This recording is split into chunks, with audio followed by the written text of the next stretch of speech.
Before we begin, take a deep breath. What you're about to hear isn't just a story. It's a reminder that sometimes the people who raised you can also be the ones who try to break you.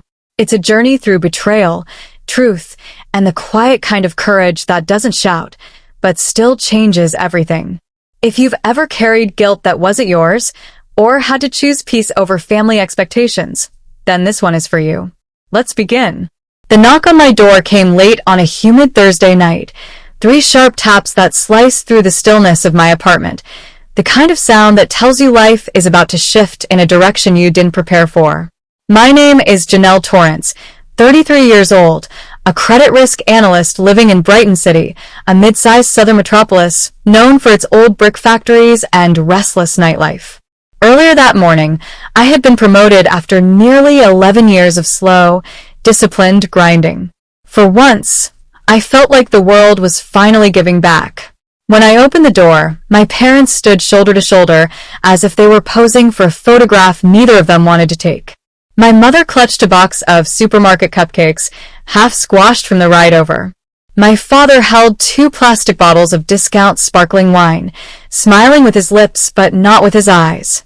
"We heard the news," my mother said, brushing into the apartment before I could welcome her in. "Our daughter finally made it." They sat at my kitchen table without being asked, the tension between us settling like heavy smoke. My father tapped his bottle against mine and said, "To family," in that heavy-handed tone he only used when a favor, or trouble, was about to follow. After the usual polite chatter, my mother leaned back in her chair, crossing her arms in a way that made my stomach tighten. "Janelle," she began, "you know good things don't happen alone. We've supported you your whole life. We've earned a little help now that you're moving up." There it was, the real reason for their visit. The room fell quiet. I watched the second hand on my wall clock sweep forward, slow, unbothered, unbending. I stood up, walked to the counter, and pulled out an envelope I had set aside earlier in the week, long before I even knew they'd come. Something in me had sensed a shift coming. I placed the envelope in front of them, like a final offering. They opened it slowly. Confusion spread across their faces like a shadow. First disbelief, then fear. Inside wasn't money. It wasn't a gift. It was a notice from the Brighton City Financial Integrity Bureau outlining fraudulent credit accounts and unpaid loans tied directly to my name, with a warning that an investigator would be contacting me soon. Except I had never taken out any of the loans listed. I took a breath, steady and controlled. "That's everything you need," I said quietly. My mother shut the envelope as if it had burned her fingers. My father stared at the papers, blinking hard, his jaw tightening. I turned away, leaving them in a silence so thick it felt like a closing curtain. The next morning, my phone buzzed nonstop. At first, I thought it was work, maybe a congratulatory email from upper management. But when I picked up my phone, my chest tightened. There were dozens of notifications, comments, tags, reposts. My mother had written a long, emotional Facebook post accusing me of neglecting them, claiming I had abandoned them after all they had sacrificed, attaching old childhood photos of me as if she were telling a tragic story to an unseen crowd. Within hours, the post had spread through neighborhood pages and local forums. People from Brighton City, some I barely remembered, commented about how I had lost my way or forgotten my roots. At work, the hallways felt colder than usual. Conversations paused as I passed. A few colleagues exchanged glances. During lunch, my HR supervisor asked to speak with me privately. She closed the blinds halfway, her voice soft but edged with concern. "Janelle, are things okay at home? We've seen some things online." Her tone carried judgment wrapped in kindness. I smiled the way people do when they're trying not to show that something is cracking inside them. "Yes," I lied. "Everything's fine." Back at my desk, my phone vibrated with a long message from my father, paragraph after paragraph about duty, loyalty, and how children owe their parents support in every season of life. His final line twisted like a knife. "You will regret this." Later that afternoon, a neighbor sent me a picture. My mother was standing outside my apartment building with a tissue in hand, crying dramatically while someone filmed her from across the street. She had turned shame into theater, and the internet was her audience. I put my phone face down and let the silence swallow me whole. That evening, as the sky turned the soft purple of an approaching storm, my phone rang again. This time it was my grandmother, Loretta Torrance, the only person in my family who loved without performance. "Let them talk," she said, her voice sure and steady. "Noise blows away. Truth stays standing." She didn't ask for explanations. She didn't lecture. She simply reminded me that silence can be stronger than chaos. After we hung up, I sat quietly in my apartment, the faint scent of bitter coffee and yesterday's leftovers lingering in the air. The city hummed outside my window, alive, indifferent, moving on, just like it always did. And for the first time, I wondered whether I should too. 2 weeks later, I drove out to my grandmother's small beige house on the east side of Marlowe County, a quiet rural stretch outside Brighton City. The sun was low when I pulled up, painting the porch railings in amber light. Grandma Loretta was already standing in the doorway, wrapped in her old knitted shawl. The one she wore whenever something heavy was weighing on her spirit. Inside, the scent of warm cinnamon tea and honey biscuits filled the kitchen. She poured me a cup before I even sat down, her movements calm and familiar. I hadn't come to talk about my mother's dramatic Facebook spectacle. I came because the night before, I had found a white envelope slipped under my apartment door. A notice from the Marlowe County Consumer Protection Office.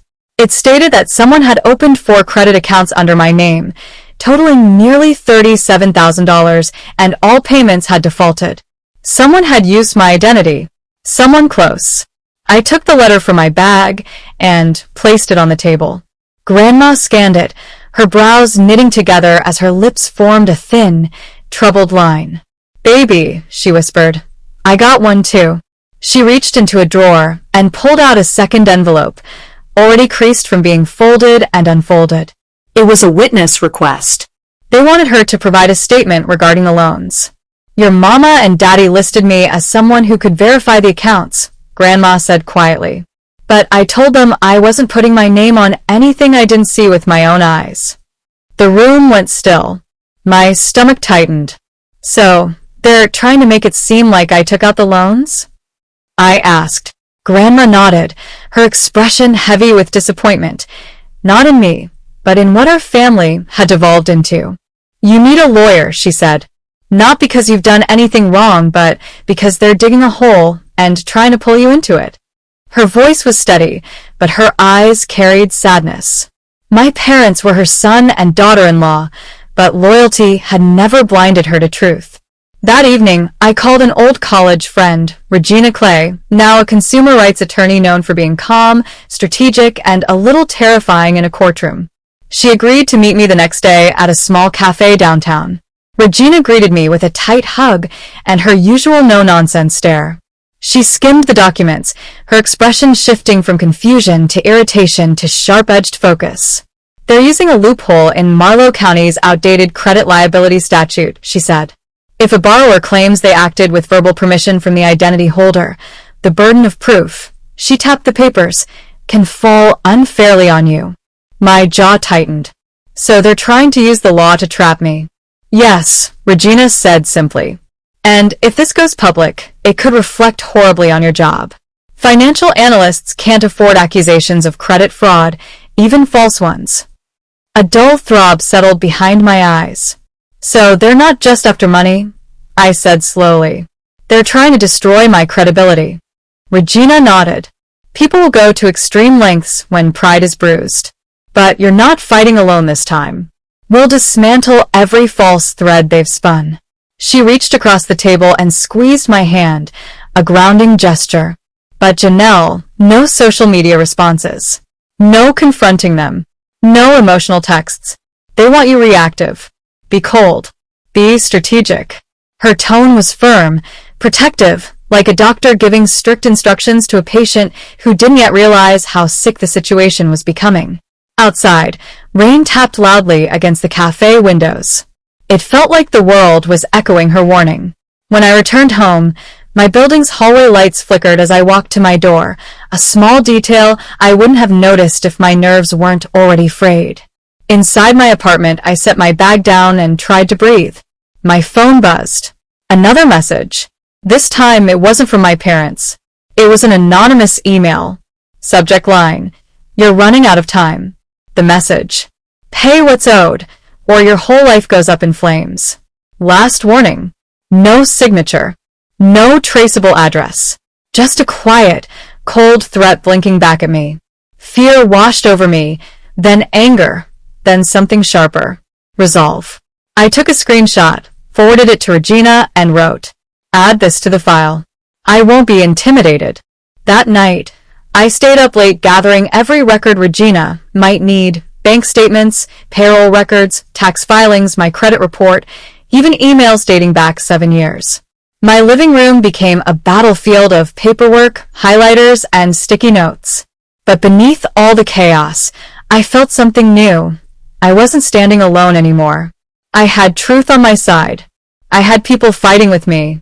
When I finally organized everything into a thick binder labeled Defense J. Torrance, I exhaled deeply.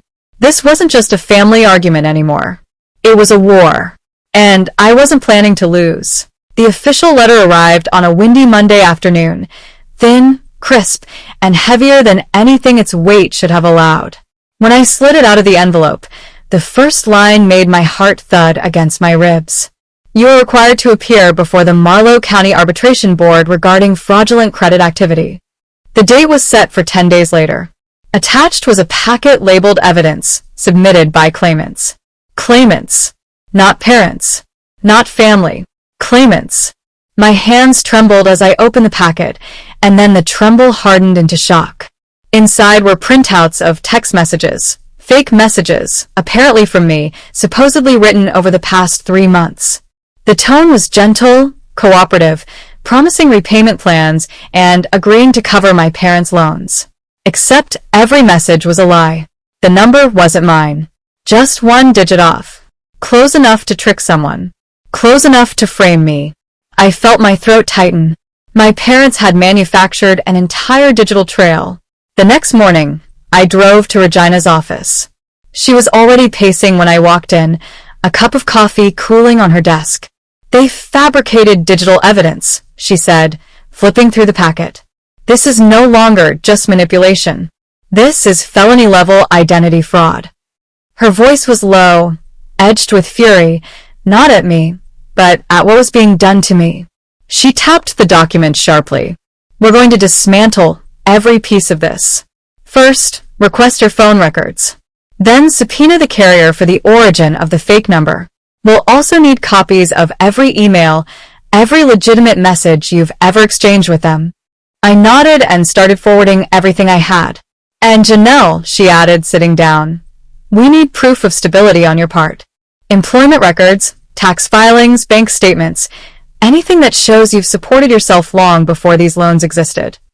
By the time we finished, her office looked like a legal storm had torn through it. Papers everywhere, sticky notes in bright colors, printed screenshots stacked like bricks of ammunition. "They want to paint you as reckless," Regina said. "Irresponsible. Dependent. So we'll show them you've been stable, consistent, independent, and that their story makes no sense." Her confidence steadied something deep inside me. 2 days later, my grandmother called.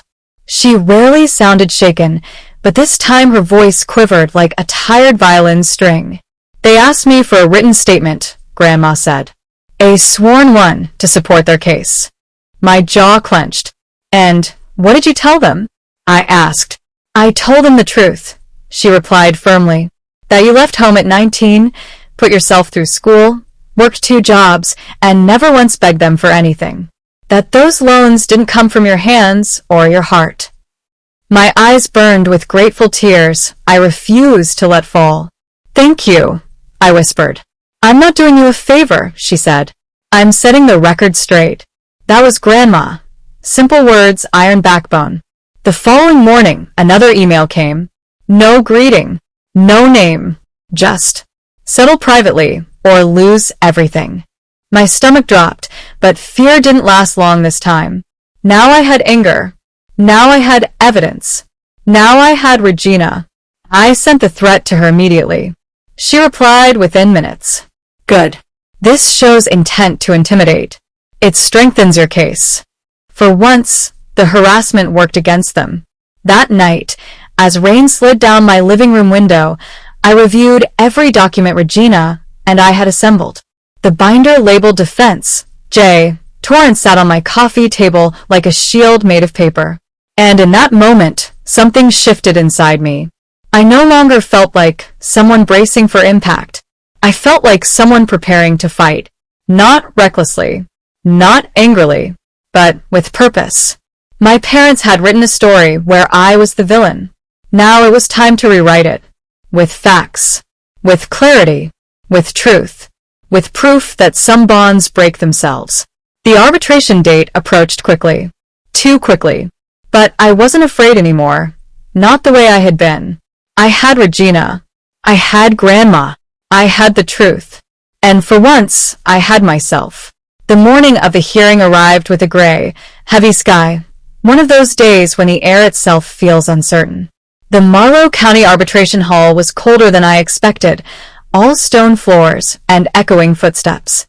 The scent of floor polish, mixed with nervous breath, hung thick in the space. I sat beside Regina at the respondents' table, my hands flat against the smooth wood to steady my heartbeat. The room was nearly full. A few local reporters sat in the back, whispering into their recorders. Their attention lingered on my parents, who looked smaller than usual, but somehow more performative.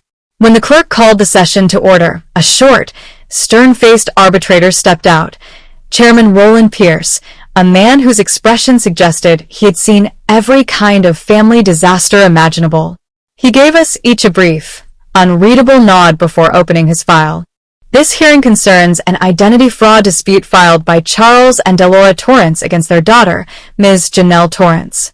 Hearing my full name spoken aloud made my chest tighten. My mother rose first. She clutched a tissue, her voice wobbling in a way that seemed carefully rehearsed.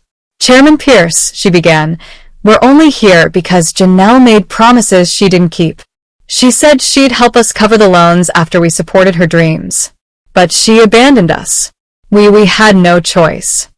Her bottom lip trembled dramatically as she dabbed her eyes. My father placed a hand on her shoulder, leaning into the performance. Soft murmurs drifted through the gallery. Regina stayed still, waiting, studying. When it was her turn, she stood with a calm confidence that changed the entire temperature of the room. Chairman Pierce, she began, the claimant's narrative is inconsistent and unsupported. My client did not apply for these loans, did not authorize their use, and did not agree to repay them. Her voice sharpened. Furthermore, the claimants continue to rent out 2 properties in Lakeridge Township, and both receive state assistance and retirement benefits. Their claim of financial desperation is contradictory to documented income. A ripple moved through the room. My parents stiffened. Chairman Pierce looked at them over his glasses. Do you have proof of your financial hardship? He asked. My mother hesitated before sliding forward a folder. Regina stepped in to inspect it. These are recent bank statements, she said. However, they show consistent rental deposits. That confirms additional income that was not disclosed in the petition. Silence. My parents exchanged a frantic glance. But the session wasn't done with them. The clerk called the next witness. The back doors opened, and Grandma Loretta entered slowly, leaning on her wooden cane. Conversations stopped instantly. Something about her presence pulled the entire room into focus. When she reached the witness stand, she raised her right hand and took the oath with a steady voice. Mrs. Torrance, the chairman said gently, you may begin. Grandma folded her hands in her lap. Her voice was soft but unwavering. Charles is my son, she began. And Delora is my daughter-in-law. I love them, but truth don't bend just because you wish it would. My father shifted uncomfortably. Grandma continued. Janelle left home at 19, paid for her own schooling, paid her own rent, never asked them for a dime. She ain't responsible for them loans, and she sure didn't give anybody permission to put debt in her name. Her words fell like stones, solid, undeniable. A hush swept across the room. My mother's face flushed deep red. My father's jaw tightened. Chairman Pierce scribbled notes, his expression unreadable. Regina stepped forward again, placing the final piece of evidence on the table. This, she said, sliding the document to the chairman, is a notarized affidavit signed by both claimants 5 years ago. In it, they acknowledge that Ms. Torrance is financially independent and that they are not entitled to any portion of her income. My parents froze. Gasps rippled through the gallery. Chairman Pierce read carefully, adjusted his glasses, then set the paper down deliberately. In light of this, he said slowly, the arbitration board finds the claim not only unsupported, but deliberately deceptive. My breath stopped. The case is dismissed, he declared. Furthermore, an inquiry into potential identity fraud and falsified evidence will be forwarded to the county's Consumer Protection Office. The gavel, small but sharp, struck once. Final. My mother's mouth fell open. My father stared at the table, defeated. I didn't move. Not right away. Regina touched my arm gently. It's done, she whispered. Grandma gave me a small nod, tired but proud. And just like that, the story my parents tried to write about me collapsed under the weight of truth. Outside, a soft spring breeze swept across the steps of the arbitration hall. The sun felt warmer than it had in months. I breathed in slowly, free air, clean air. I remembered the first envelope I had given my parents months ago. They thought it was a threat. They didn't realize it was a shield. News travels fast in Brighton City.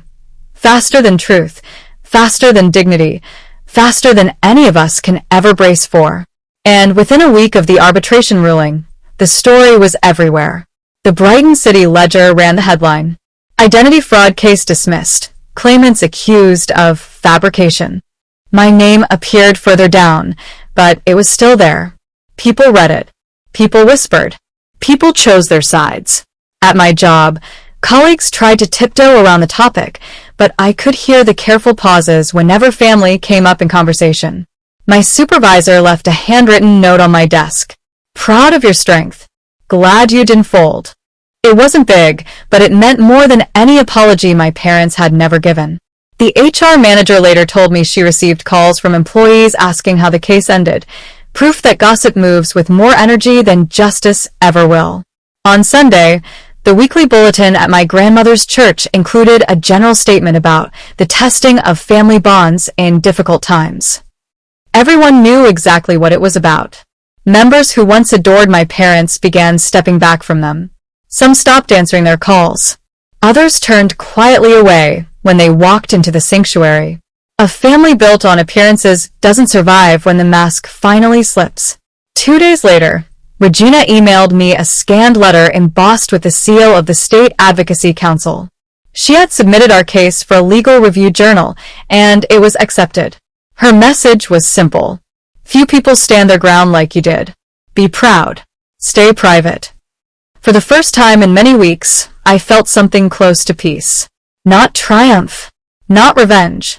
Just a steady quietness. That evening my grandmother called. Her voice carried the softness of someone who had lived long enough to understand that victory and loss sometimes feel the same. They sold a house, she said. Your parents. The fines, the fees, they had to move out to a smaller place near Riverbend. I don't think they'll reach out again. I breathed slowly. Are you okay with that? She asked. I thought for a long moment. I'm not happy, I said. But I'm not angry either. That's enough for now, Grandma murmured. Before she hung up, she added, boundaries ain't punishment, baby. They're protection. Later that week, I walked along the Lanford River downtown. The lights shimmered on the dark water like pieces of a broken mirror drifting away.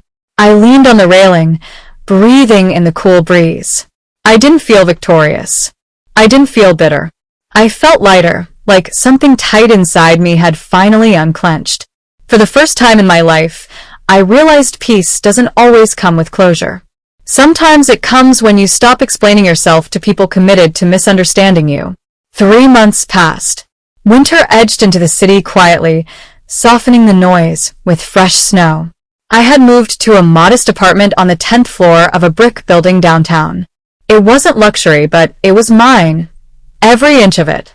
I bought a thrifted emerald armchair, a gold table lamp, a tiny plant that somehow refused to die, and a vintage record player that made every song sound like truth.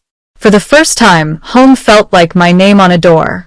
One morning, I opened my mailbox and found a small envelope addressed in delicate script. It was from Grandma. Inside was a simple card edged in gold. You did right. Love, Grandma. I held the card to my chest for a long moment. It wasn't approval I felt. It was validation, the kind that fortifies the bones. A few days later, another letter arrived. The handwriting was rushed, messy, almost desperate. It was from my mother. She wrote about her health issues, about bills, about needing me. There were no apologies, no acknowledgement of the lies, no mention of what she'd done, just expectation. The same quiet demand she'd relied on all her life. I folded the letter neatly, slid it into an empty envelope, and placed it in the trash. My hands didn't shake. My heart didn't ache. Some doors deserve to stay closed. That afternoon, I called the county's financial services office, the same one that once processed the fraud claim. The clerk confirmed, "Your case is permanently closed," marked resolved with no possibility of appeal. I thanked her, hung up, and let the relief settle in my chest like warm sunlight after a storm. That night, I cooked myself a simple dinner, garlic butter pasta, steamed greens, and a glass of red wine. Soft jazz played from the record player, filling the apartment with warmth. For the first time in a long time, I didn't feel like I was recovering. I felt like I was living. Snow fell gently outside my window, gathering on the railings and softening the city's usual hum. I pressed my palm against the cold glass and let the silence settle inside me. Freedom isn't loud. It doesn't shout or demand attention. It arrives gently, like snowfall on a quiet street. 6 months later, Grandma passed peacefully. I received the call on a still June morning. Grief didn't swallow me whole. It eased in slowly, like mist rolling over a valley. Soft, quiet, heavy. Her funeral was small, warm, and filled with people she had lifted with her kindness. Not people who owed her, people who loved her. When it was my turn to speak, I opened the letter she had left for me. Her handwriting was steady, every word chosen carefully. Love isn't a transaction. It isn't earned. It isn't owed. It's the freedom to care without keeping score. My voice cracked, but I finished reading. The silence afterward felt like a blessing. Among her final wishes, Grandma left me her cottage in Riverbend. The real estate agent said it could sell quickly. The market was strong. I didn't hesitate. Within a month, I sold it and donated every cent to a foundation supporting women recovering from financial abuse. It felt like the truest way to honor Grandma's legacy, continuing her quiet strength instead of clinging to her belongings. During a memorial gathering, a recording of my message played. That first envelope didn't break our family. It revealed the truth. And truth isn't cruelty. Truth is freedom. Some people nodded. Some wiped tears. I meant every word. Life settled into a gentle rhythm. I worked. I walked through the city. I cooked. I read. I lived. No contact from my parents. No guilt. No bitterness. Just space where pain used to be. Sometimes I passed the arbitration hall on my way to work. I always slowed down. The building stood firm beneath the gray sky, unmoved by the chaos it had held inside months earlier. I could still hear Grandma's voice. Courage has quiet footsteps. She was right. Bravery doesn't always roar. Sometimes it simply keeps walking long after everyone else has stopped. I no longer looked back with anger, or pity, or longing, just understanding. Not everyone who raises you knows how to love you. Some love you only while you're paying their bills. When you stop, they call you selfish, manipulative, ungrateful. But walking away isn't cruelty. It's clarity. You can't save people who confuse love with ownership, nor should you try. Freedom begins the moment you stop apologizing for choosing yourself. It doesn't make you ungrateful. It makes you whole. It makes you free. And that's where this chapter ends, not with fireworks, not with applause, but with clarity. Sometimes the bravest thing you'll ever do is simply choose yourself and keep walking. If you've ever had to distance yourself from people who use love as leverage, if you've ever rebuilt your peace from the ground up, if you've ever learned that silence can be its own form of freedom, then you know exactly what this story means. Because healing doesn't always look triumphant. Sometimes it looks like boundaries. Sometimes it looks like letting go. Sometimes it looks like peace so quiet it almost scares you. But it's still healing. And it's still yours. If this story touched something in you, drop a comment below. Tell me where you're watching from. Tell me your own moment of choosing peace over guilt. Your story might help someone else keep going. Don't forget to like the video, subscribe to the channel, and share this with someone who needs strength today. Because sometimes a quiet story is exactly what wakes up someone else's courage.